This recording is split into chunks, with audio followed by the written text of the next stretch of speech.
Una de las prácticas culturales relacionadas a la muerte son los cenotafios, que son estas tumbas vacías que se instalan en lugares donde sobre todo hubo siniestros viales. Esto se hace para que el alma del difunto no quede penando y se convierten en verdaderos espacios vivientes.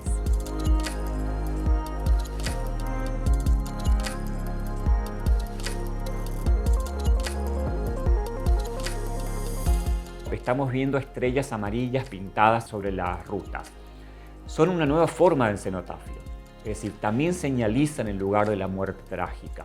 Pero, ¿por qué? Porque muchas veces, por ejemplo, no se puede colocar la cruz porque es una zona céntrica o porque nos queda sobre una ruta de tránsito muy continuo, o en algunos de los casos, por ejemplo, no se señaliza con una cruz, pero sí se señaliza con algo que ilustra la modalidad de muerte. Por ejemplo, la famosa bicicleta sobre Ruta 12 Jaureche, aquí en la ciudad de Posadas, que ahora ya no está más por la modificación justamente de la ruta, pero que ha quedado registrada en los testimonios y en las imágenes fotográficas que tenemos en el proyecto.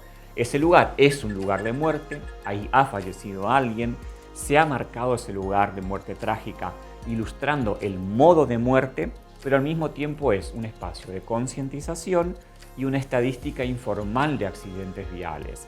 Entonces, los espacios de la muerte no son solamente los cementerios, son los cenotafios, son aquellos lugares que tienen que ver justamente con la aparición de extensiones de esa muerte, es decir, las almas en pena, la espora, la luz mala, las apariciones, un montón de lugares que tienen que ver con la idea, la concepción que se tiene sobre la muerte, sobre el morir y sobre los muertos, que son categoriales diferentes dentro del campo de la antropología de la muerte.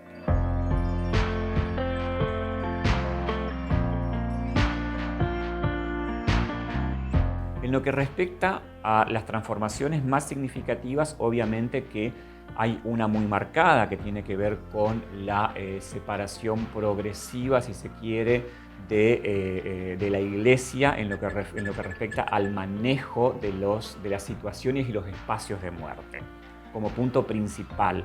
Obviamente, si bien esto es mucho anterior al siglo XIX, pero podemos ver una separación progresiva de los cementerios, por ejemplo, de los templos religiosos, es decir, ya no hay cementerios pegados a las iglesias, o sea, eso es una transformación importantísima. Otra de las transformaciones significativas tiene que ver con el espacio que va ganando otro tipo de relacionamiento con el cuerpo, con el cadáver, que es, por ejemplo, la utilización del crematorio, que es una situación que también va ganando lugar en lo que respecta a la muerte adulta. En lo que respecta a la muerte del angelito, hay una transformación significativa y que marca su diferencia importante con el siglo XIX, que es justamente la transformación de la durabilidad del rito del velorio. Si nosotros analizamos la bibliografía del siglo que versa sobre el siglo XIX y algunas fuentes de época también, hablan de un velorio que se definía como velorio danzante, en el sentido de una situación, siempre hablando dentro del credo católico, ¿no? Una situación que no significaba dolor o no debería significar una instancia dolorosa, ya que se estaba devolviendo al cielo al alma de un angelito. En esa relación entre devolver al niño al tercer cielo, donde va a gozar de visión beatífica, en esa relación el velorio justamente cumplía una función de angelización. El velorio debía impulsar el traspaso del alma del niño. Entonces debía ser un espacio de fiesta, un espacio de celebración, donde la madre no podía llorar en público porque esas lágrimas iban a mojar las alas del angelito e iban a impedir que el angelito pudiese volar. Obviamente que hay una simbología y un ajuar vinculado a ese mundo, donde aparecen las alitas, la coronita, la escalerita que el angelito va a usar si la madre ha llorado mucho.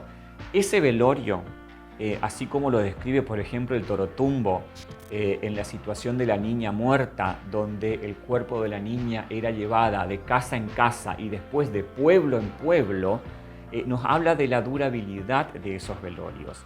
Obviamente que esos velorios duraban muchas horas y a veces duraban días, porque se presumía que la presencia de ese angelito iba a bendecir la casa.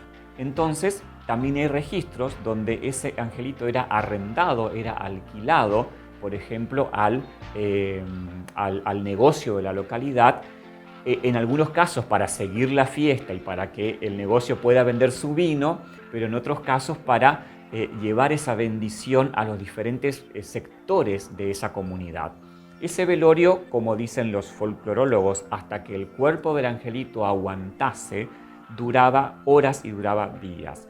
Esa es una transformación, una de las más significativas. Actualmente el velorio del angelito dura pocas horas, ¿sí? Dura entre 2 y 3 horas, se realiza de forma extremadamente íntima, donde participa solamente la línea directa de los padres que han perdido el niño, pero mantiene rigurosamente algunos componentes o símbolos dominantes. Por ejemplo, la utilización del color blanco, ¿sí? La ausencia significativa del llanto y la relación directa que hay entre el angelito y la madre. Es decir, en muchos de los casos el niño es velado en brazos de la madre como si estuviera vivo. Y esa es una particularidad que se ve en la fotografía mortuoria de los velorios del angelito, donde el niño era puesto en situación viviente, es decir, era velado en una sillita sentado o era velado con los ojos abiertos, como de alguna forma anunciando esa visión beatífica. En esta situación, obviamente, esos velorios no se configuran de esa forma, pero el niño es tenido en cuenta como si estuviera aún en el mundo de los vivos, en situación viviente, ¿no? Como modificación más significativa. Obviamente que también hay una recurrencia, una continuidad del uso, como dije, del túnico o la túnica, el uso de la coronita, el uso de las alitas o la presencia del pindó caraí, que es el tejido particular que el angelito va a tener entre sus manos, o en forma de cruz, por ejemplo, que con esa cruz no se lo va a sepultar, sino que esa cruz de pindó caraí la va a guardar la madrina o la madre y la va a quemar, por ejemplo, para cortar las tormentas, para curar el empacho, para diferentes mancias de la tradición popular, donde ese objeto va a estar bendecido por el simple hecho de haber estado en manos del angelito.